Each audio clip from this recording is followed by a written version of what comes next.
तो पहला उस वाहिगुरु अकाल पुरख वालों बख्शी हुई फतेह प्रवान करो। वाहिगुरु जी का खालसा, वाहिगुरु जी की फतेह। बेटे आवाज़ थोड़ी थोड़ी छोटी कर दी, हिसाब दी रख। अज मैं तुहाडा सब दा हल्का पुलत्त दे कल्ले कल्ले सत्कारयोग अपने भरा दा, अपनियां भैणां दा, अपने बजुर्गां दा, सरपंच साहिबान दा, मैंबर पंचायतां दा, जिला परिषद दा, ब्लॉक समितियां दा, चेयरमैन साहब दा, मार्केट कमेटी के चेयरमैन, साडे ब्लॉकां दे प्रधान साहब जो उपर स्टेज उपर भी सुशोभित लीडरशिप है, तुहाडा सारियां दा बहुत बहुत शुक्रिया अदा करदा।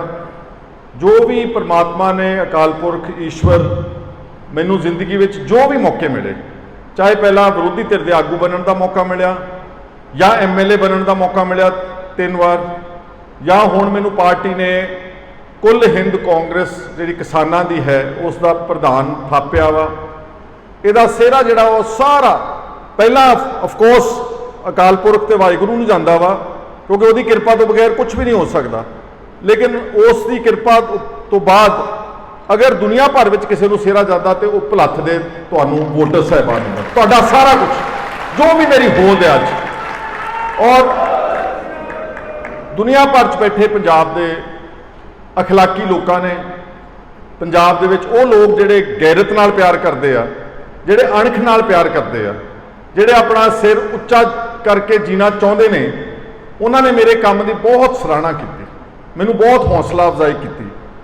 विदेशों च बैठे जिन्हां दा कोई सरोकार नहीं गा साडे नाल, सिर्फ क्योंकि अपनी पंजाब धरती दे नाल प्यार करते हैं, दुनिया भर दे विचों उन्होंने मैनू बहुत मान बख्शा, उन्होंने हौसला अफजाई की। मैनू कोई जानते भी नहीं गए, कोई कितों आ, कोई कितों आ, कोई किसी देश बैठा, कोई किसी देश बैठा। मेरे कोल जे ज़्यादा ना होया तो सारी दुनिया दे विच जिहड़े मेरे कोल जिन्हां सज्जणा ने मेरे नाल गल की या मैनू विदेशों दे विच बुलाया, मेरा ख्याल है कि सारे दा मेरा वेरवा मेरे टैलीफोन दे विच आ। मेरे कोल घट्टो घट्ट नहीं तो 5000 ओवरसीज़ जिहड़े NRI भरा ने, भैन ने, उन्हां दा वेरवा मेरे कोल 5000 के करीब घट्टो घट्ट। और उन्होंने मेरी हर मुमकिन, चाहे इलैक्शन आउंदी आ या मैनू पिछे इम्तिहान की घड़ी आई जेल जाना पिया, मेरे बेटे नूं, महताब नूं, मेरे बच्चा, मेरे परिवार नूं उन्होंने हमेशा बहुत हौसले विच रखिया। और कई तो बहुत विद्वान लोग ने उन्हां विच जिहड़े एग्रीकल्चर साइंटिस्ट ने। मैं 2-3 दिन बाद एक गूगल के उत्ते एक इंटरव्यू करनी मैं करूँगा उन्होंने नाल, डॉक्टर गुरचरण सिंह ने, वो लॉस एंजलिस रहिंदे ने, USA कैलीफोर्निया दे विच, उन्हां दी अपनी जमीन भी आ, तो वो एग्रीकल्चर साइंटिस्ट के तौर पर उन्होंने बतौर डॉक्टरेट हासिल की अमेरिका दे विच। हुण काफ़ी उन्होंने एज भी हो गई। सो इस तरह नाल पता नहीं हुण मैं भुल रहा वां, एक स्वीडन जिहड़ा यूरोप दे विच देश है, उत्थे वो सत्कारयोग साडे पंजाबी भरा वो जज बने हुए ने, कोई कौंसलेट विच काम करदा, जिन्होंने शायद कई ने मैनू मिलना भी नहीं गा, पर उन्होंने मेरे काम की बहुत ज़्यादा की, जिहदी बदौलत मेरी पार्टी ने मेरे कामां दे आधार के उत्ते मैनू ये मौका दिता वा। तुसीं सारे अच्छी तरह मैनू जानते हो, मेरे पिता जी नाल हुणे कंग साहब ने जिक्र किया, पापा जी नाल तुसीं साहब ने बहुता तुसीं सीधे तौर पर ते कईयां दे तुहाडे बजुर्गां ने उन्हां दे नाल बहुत लागे होकर काम किया। पॉलिटिक्स जिहड़ी आ अज अपने देश विच आ, इहदे 2 राह हैगे ने। जे तो छेती पौड़ी चढ़ना वा, जिहनूं शॉर्टकट कहने आपां अंग्रेजी विच, फिर थोड़े पैसे खर्चने पैंदे ने ते थोड़ी जी अपनी गैरत मारनी पैंदी आ, निमना पैंदा वा, खुशामद करनी पैंदी आ, बेलोड़ियां तरीफा करनियां पैंदियां, झूठ बोलना पैंदा। ये बहुत शॉर्टकट है छेती देके। तुसीं मेरे इर्द गिर्द निगाह मार के देख लो, जिन्हां लोगों ने मेरे नाल किते घट मेहनत की आ या कोई उन्होंने काम किया जमीनी पद्धर ते, वो मेरे तो पहला पार्टी विच वजीर भी बन गए, MLA भी बन गए होणगे, कई उत्ते भी चले गए होणगे। दूसरा राह हैगा वा, थोड़ा जिहा लंबा रस्ता वा, पर वो राह मुकम्मल सैल्फ रिस्पैक्ट वाला। जिद्दां आपां पग बन्नी अज, जे मैं इस पग की कदर ना करा, इसकी बेकदरी करा, अपने तो छोटियां दे गोडी हथ लाई जावां, भुंजे बही जावां, तो फिर मैं समझूंगा कि मैं इस पग दे नाल बेइंसाफी कर रहा। वो राह जिहड़ा हैगा लंबा, वो मान सत्कार वाला वा, वो राह जिहड़ा वा वो औखा वा, क्योंकि उहदे च तुहानूं रुकावटां बहुत बनदियां ने। और अज साडे देश में जिहड़ा पोलिटिकल कल्चर है सियासी, ਉਹਦੇ 'ਚ ਜਿਹੜੇ ਗੁਣ ਹੋਣੇ ਚਾਹੀਦੇ ਨੇ ਅੱਛੇ ਕਿਸੇ ਆਗੂ ਦੇ ਵਿੱਚ, ਮੈਂ ਲੀਡਰ ਸ਼ਬਦ ਨਹੀਂ ਕਹਿੰਦਾ, ਆਗੂ ਕਹਿ ਲਓ ਜਾਂ ਇਨਸਾਨ ਕਹਿ ਲਓ, ਉਹ ਜਿਹੜੇ ਤੁਹਾਡੇ 'ਚ ਚੰਗੇ ਗੁਣ ਨੇ, ਜਿਹਨੂੰ ਆਮ ਤੌਰ ਤੇ ਆਪਾਂ ਕਹਿੰਦੇ ਕਿ ਪੜ੍ਹਿਆ ਲਿਖਿਆ ਵਾ ਵੀ ਬੰਦਾ, ਇਹ ਨਿਡਰਤਾ ਦੇ ਨਾਲ ਬੋਲਦਾ ਵਾ, ਇਹ ਜਿਹੜਾ ਹੈ ਤੱਥਾਂ ਦੇ ਨਾਲ ਬੋਲ ਸਕਦਾ ਵਾ, ਇਹਦੇ 'ਚ ਜਿਹੜੇ ਗੁਣ ਨੇ ਉਹ ਅਸਲ ਵਿੱਚ ਹੁਣ ਪੋਲਿਟਿਕਸ ਵਿੱਚ ਅਵਗੁਣ ਬਣ ਗਏ ਨੇ। ਉਹਨੂੰ ਜਿਹੜੇ ਉੱਪਰ ਬੈਠੇ ਹੁੰਦੇ ਨੇ, ਜਿਹੜੇ ਕੰਟਰੋਲ ਕਰਦੇ ਨੇ ਸਿਸਟਮ ਨੂੰ, ਮੈਂ ਕਿਸੇ ਇੱਕ ਪਾਰਟੀ ਦੀ ਨਹੀਂ ਗੱਲ ਕਰ ਰਿਹਾ, ਇਹ ਸਾਰੀ, ਜਦੋਂ ਮੈਂ ਪੋਲੀਟੀਕਲ ਕਲਚਰ ਕਹਿ ਰਿਹਾ ਉਹਦੇ ਸਾਰੀਆਂ ਪਾਰਟੀਆਂ ਸ਼ਾਮਲ ਨੇ, ਉਹ ਫਿਰ ਉਹ ਰੋਕਦੇ ਨੇ ਕਿ ਕਿਸੇ ਤਰੀਕੇ ਨਾਲ ਇਹਨੂੰ ਉੱਥੇ ਦਬਾ ਕੇ ਰੱਖੋ, ਇਹਨੂੰ ਉੱਪਰ ਉੱਠਣ ਨਾ ਦਿਓ। ਉਹ ਐਵੇਂ ਬਿਨਾਂ ਵਜ੍ਹਾ ਉਹ ਖਤਰਾ ਮਹਿਸੂਸ ਕਰਦੇ, ਖਤਰਾ ਹੁੰਦਾ ਨਹੀਂਗਾ, ਕਿਉਂਕਿ ਜੋ ਵੀ ਤੁਹਾਡੇ ਵਾਸਤੇ ਇੱਥੇ ਇਸ ਮੱਥੇ ਤੇ ਲਿਖਿਆ ਉਹਨੂੰ ਕੋਈ ਰੋਕ ਨਹੀਂ ਸਕਦਾ। ਜੋ ਤੁਹਾਡੀ ਕਿਸਮਤ ਵਿੱਚ ਪ੍ਰਮਾਤਮਾ ਨੇ ਲਿਖਿਆ ਉਹ ਤੁਹਾਨੂੰ ਮਿਲ ਕੇ ਰਹਿਣਾ ਵਾ। ਪਰ ਜਦੋਂ ਉੱਪਰ ਬੈਠੇ ਜਿਹੜੇ ਕੰਟਰੋਲਿੰਗ ਸਿਸਟਮ ਆ, ਉਹਨਾਂ ਦਾ ਸੈਲਫ ਕੌਨਫੀਡੈਂਸ ਘੱਟ ਹੁੰਦਾ ਵਾ। ਇੱਕ ਸ਼ਾਇਦ ਉਰਦੂ ਦਾ ਲਫ਼ਜ਼ ਹੈਗਾ ਅਹਿਸਾਸੇ ਤਰੀ, ਇਹਦੇ 'ਚ ਹੁੰਦਾ ਵਾ ਇਨਫੀਰੀਓਰਿਟੀ ਕੰਪਲੈਕਸ। ਜਦੋਂ ਆਪਾਂ ਕਿਸੇ ਤੋਂ ਘਬਰਾਉਂਦੇ ਆ, ਕਿਸੇ ਨਾਲ ਅੱਖ ਚੱਕ ਪਾ ਕੇ ਗੱਲ ਕਰਨ ਤੋਂ ਘਬਰਾਉਂਦੇ, ਕਿਸੇ ਤੋਂ ਆਪਾਂ ਥੋੜੇ ਜਿਹੇ ਹੋ ਜਾਂਦੇ ਆ ਕਿ ਇਹ ਸ਼ਾਇਦ ਮੇਰੇ ਤੋਂ ਜ਼ਿਆਦਾ ਸੁਪੀਰੀਅਰ ਆ, ਇਹ ਜਿਹੜਾ ਇਨਫੀਰੀਓਰਿਟੀ ਕੰਪਲੈਕਸ ਆ, ਇਸ ਨੇ ਕੀ ਕੀਤਾ ਵਾ ਕਿ ਜਿਹੜੀ ਜੈਨੂਅਨ ਲੀਡਰਸ਼ਿਪ ਇਮਰਜ ਹੋਣੀ ਚਾਹੀਦੀ ਸੀ ਇਸ ਦੇਸ਼ ਵਿੱਚ, ਜੈਨੂਅਨ ਜ਼ਮੀਨ ਪੱਧਰ ਤੋਂ ਉੱਠ ਕੇ ਉੱਪਰ ਤੱਕ ਜਿਹੜੇ ਲੋਕਾਂ ਨੂੰ, ਆਗੂਆਂ ਨੂੰ ਪ੍ਰਮੋਟ ਕੀਤਾ ਜਾਣਾ ਚਾਹੀਦਾ ਸੀਗਾ, ਜਿਨ੍ਹਾਂ ਨੂੰ ਉਤਸ਼ਾਹਿਤ ਕੀਤਾ ਜਾਣਾ ਚਾਹੀਦਾ ਸੀ, ਜਿਹਨੂੰ ਮੋਹਰੇ ਲੈ ਕੇ ਆਉਣਾ ਚਾਹੀਦਾ ਸੀਗਾ, ਉਹਨਾਂ ਨੂੰ ਉਲਟਾ ਰੋਕਿਆ ਗਿਆ ਇਹਨਾਂ ਗੁਣਾਂ ਦੇ ਕਰਕੇ। ਇਸ ਕਰਕੇ ਇਹ ਲੰਬਾ ਰਾਹ ਸੀਗਾ, ਪਰ ਮੇਰਾ ਵੱਸ ਨਹੀਂ ਸੀ ਚੱਲਦਾ। ਮੈਂ ਜੇ ਛੋਟਾ ਰਾਹ ਚਾਹੁੰਦਾ ਵੀ ਮੈਂ ਅਪਣਾ ਨਹੀਂ ਸਕਦਾ, ਕਿਉਂਕਿ ਮੈਨੂੰ ਜਿਹੜੇ ਸੰਸਕਾਰ ਦਿੱਤੇ ਨੇ ਪਾਪਾ ਜੀ ਨੇ, ਮੇਰੇ ਪਿਤਾ ਜੀ ਸਰਦਾਰ ਸੁਖਜਿੰਦਰ ਸਿੰਘ ਨੇ, ਉਹ ਸਿਰਫ ਤੇ ਸਿਰਫ ਬਿਲਕੁਲ ਸਹੀ ਗੱਲ ਕਰਨ ਦੇ ਸੰਸਕਾਰ ਦਿੱਤੇ ਨੇ, ਔਰ ਨਿਡਰਤਾ ਦੇ ਸੰਸਕਾਰ ਦਿੱਤੇ ਨੇ, ਔਰ ਖੁਸ਼ਾਮਦ ਤੋਂ ਪਰੇ ਰਹਿਣ ਦੇ ਸੰਸਕਾਰ ਦਿੱਤੇ ਨੇ। ਇੱਜ਼ਤ ਕਰਨਾ ਮੇਰਾ ਫਰਜ਼ ਹੈ ਸਭ ਦਾ, ਇਹ ਨਹੀਂ ਕਿ ਮੈਂ ਕਿਸੇ ਦੀ ਤੋਹੀਨ ਕਰਦਾ, ਬੇਇੱਜ਼ਤੀ ਕਰਦਾ ਵਾਂ।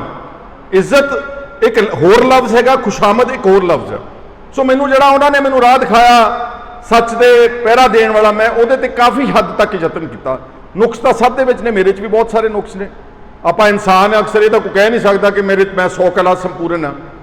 ਉਹਨਾਂ ਦਾ ਸ਼ਿਕਾਰ ਮੈਂ ਵੀ ਹੈਗਾ, ਮੇਰੇ 'ਚ ਵੀ ਕੁਝ ਨੁਕਸ ਹੋਣਗੇ, ਪਰ ਮੈਂ ਕੋਸ਼ਿਸ਼ ਕੀਤੀ ਆ ਕਿ ਜਿੰਨੀ ਕੁ ਗੱਲ ਠੀਕ ਕੀਤੀ ਜਾਵੇ। ਮੈਨੂੰ ਜਦ ਵੀ ਟੀਵੀ ਵਾਲੇ ਪੁੱਛਦੇ ਨੇ, ਬਹੁਤ ਵਾਰ ਤੁਸੀਂ ਦੇਖੋਗੇ ਬੜੇ ਆਰਾਮ ਨਾਲ ਲੋਕੀ ਝੂਠ ਬੋਲ ਜਾਂਦੇ ਨੇ, ਜਿਹੜੇ ਲੀਡਰ ਨੇ, ਆਗੂ ਨੇ ਟੈਲੀਵਿਜ਼ਨਾਂ ਦੇ ਉੱਤੇ।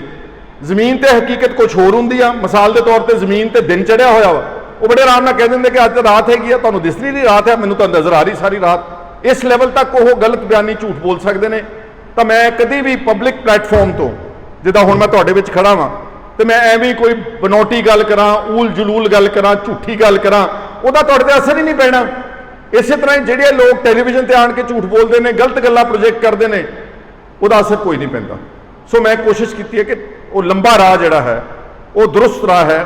ਮੈਨੂੰ 25 ਸਾਲ ਤਾਂ ਲੱਗੇ ਨੇ ਮੇਰੀ ਸਰਵਿਸਿਜ਼ ਨੂੰ ਰੈਕਗਨਾਈਜ਼ ਕਰਨ ਵਾਸਤੇ। ਪਹਿਲੀ ਇਲੈਕਸ਼ਨ ਤੁਸੀਂ ਸਾਰੇ ਜਾਣਦੇ ਹੋ, ਆਪਾਂ 97 'ਚ ਲੜੀ ਆ।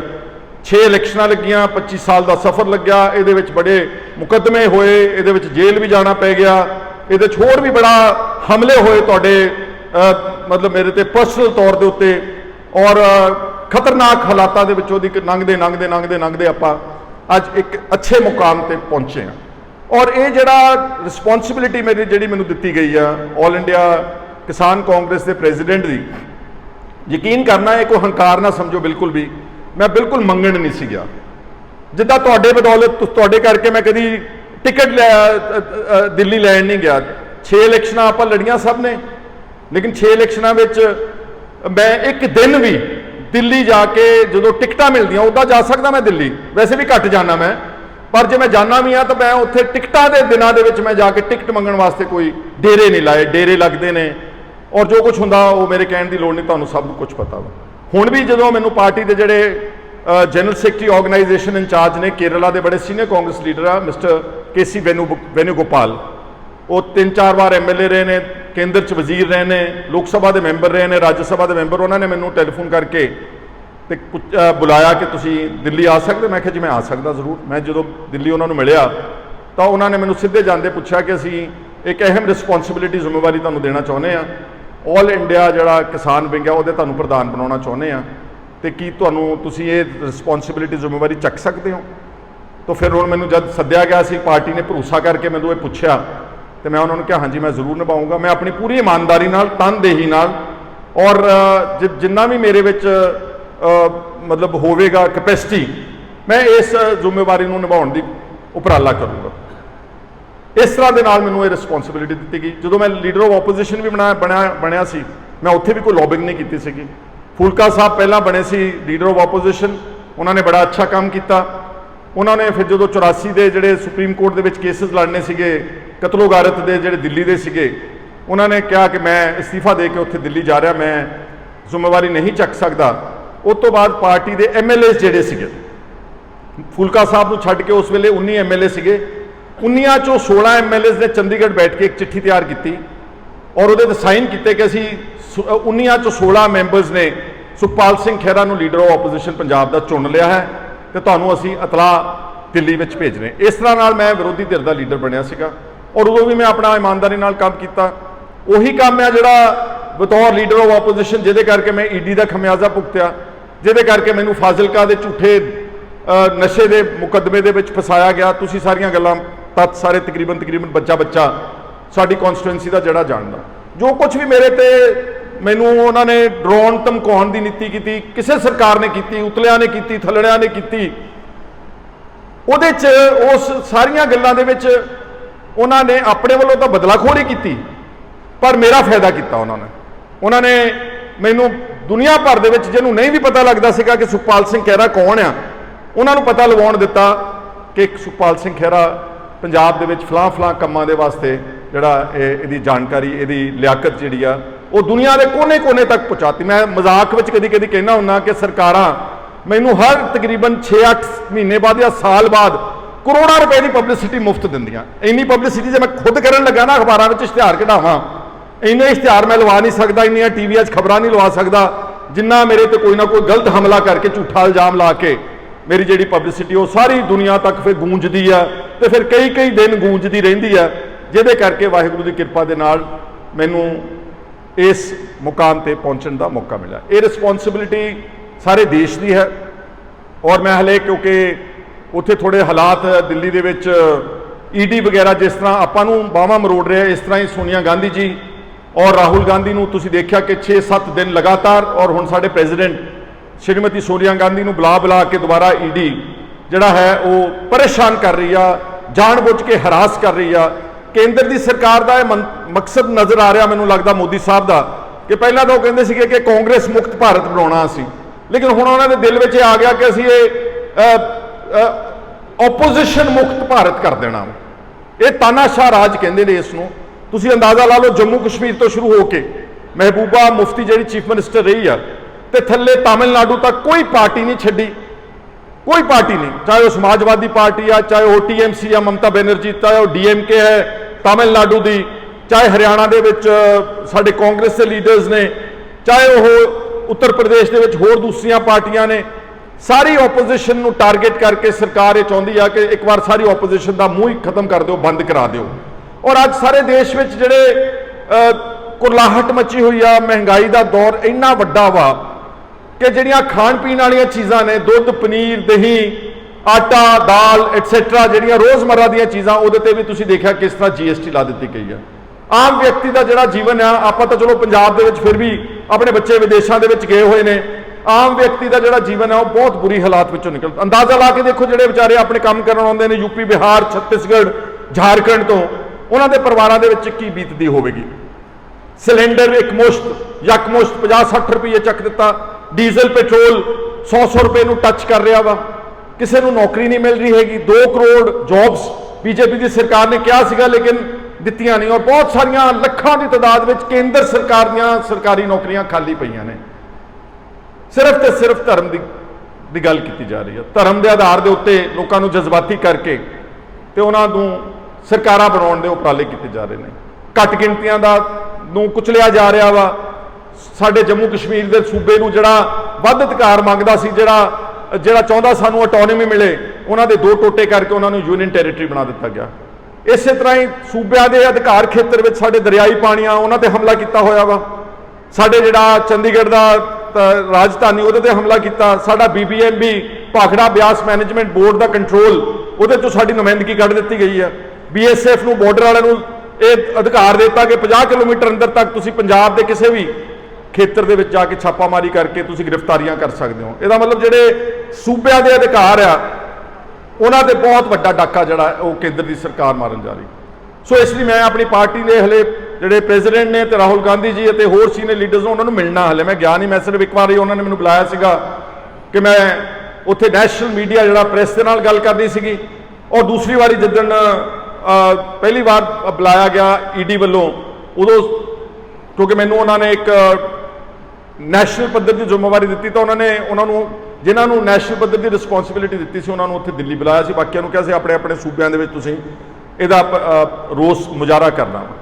ਸੋ ਮੈਂ ਉਹਨਾਂ ਨੂੰ ਮਿਲਣਾ ਵਾ, ਔਰ ਮੇਰੇ ਕੋਲ ਸਾਦੇ ਸ਼ਬਦਾਂ 'ਚ ਮੈਂ ਕਹਿਣਾ ਚਾਹੁੰਦਾ ਕਿ ਇਸ ਜਥੇਬੰਦੀ ਨੂੰ ਇਹਦੇ ਵਿੱਚ ਮੈਂ ਇਹਦਾ ਨਾਮ ਵੀ ਤਬਦੀਲ ਕਰਾਉਣ ਦੀ ਪੇਸ਼ਕਸ਼ ਕੀਤੀ। ਮੇਰੇ ਖਿਆਲ ਮੰਨ ਜਾਣਗੇ ਉਹ।